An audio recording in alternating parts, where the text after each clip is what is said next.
Government കാണിച്ച് തെറ്റായിപ്പോയി. കാരണം NSS വിധി കിട്ടി.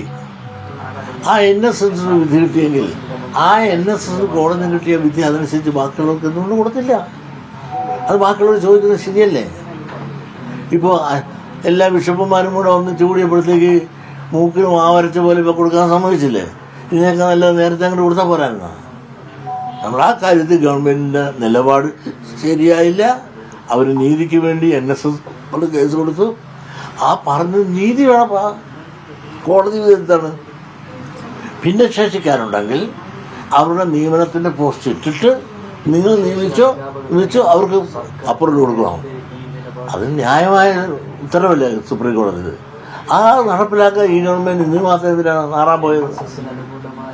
നാറാതെ നനയാതെ അങ്ങോട്ട് നേരത്തെ അങ്ങോട്ട് കൊടുത്താൽ പോരായിരുന്ന. ഇപ്പോൾ ബിഷപ്പുകാരെല്ലാം കൂടെ ഒന്നിച്ചു കൂടിയപ്പോൾ കൊടുക്കാനായില്ലേ? ഞങ്ങൾക്കൊക്കെ വിശപ്പുണ്ട്, ഞങ്ങളിങ്ങനെ കൂടി ആരെങ്കിലും തരുവാ? മൈൻഡ് ചെയ്യല. സർക്കാരിന് ആ നയം തെറ്റിപ്പോയി. ഒരുപക്ഷെ ഒരുപാട് പോസ്റ്റ് ഉണ്ടായി കാശ് കൊടുക്കേണ്ടി വരുന്നുണ്ട്, ട്രഷറി കാശില്ലാത്തതുകൊണ്ടായിരിക്കാം.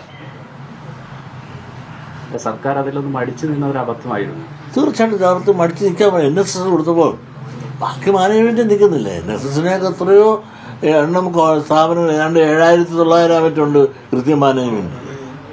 NSSന് അതിൻ്റെ പകുതി പോലും ഇല്ല. ഞങ്ങൾക്കാണ് 370 ഉള്ളൂ. അപ്പോൾ ആ മാനേജ്മെൻറ്റിനെ ഒരു കിട്ടിയൊരു വിധി ബാക്കിയുള്ളവർക്ക് ലഭിക്കണമെന്ന് ന്യായമായവർ ആഗ്രഹിച്ചാൽ അത് കൊടുക്കണ്ടേ? അതിന് കൊടുക്കാതെ മുടന്ന ന്യായം പറഞ്ഞ് ആളുകളെ വെറുപ്പിക്കേണ്ട കാര്യം ഉണ്ടായിരുന്നു, വേണ്ടായിരുന്നു. എനിക്ക് തോന്നുന്നു.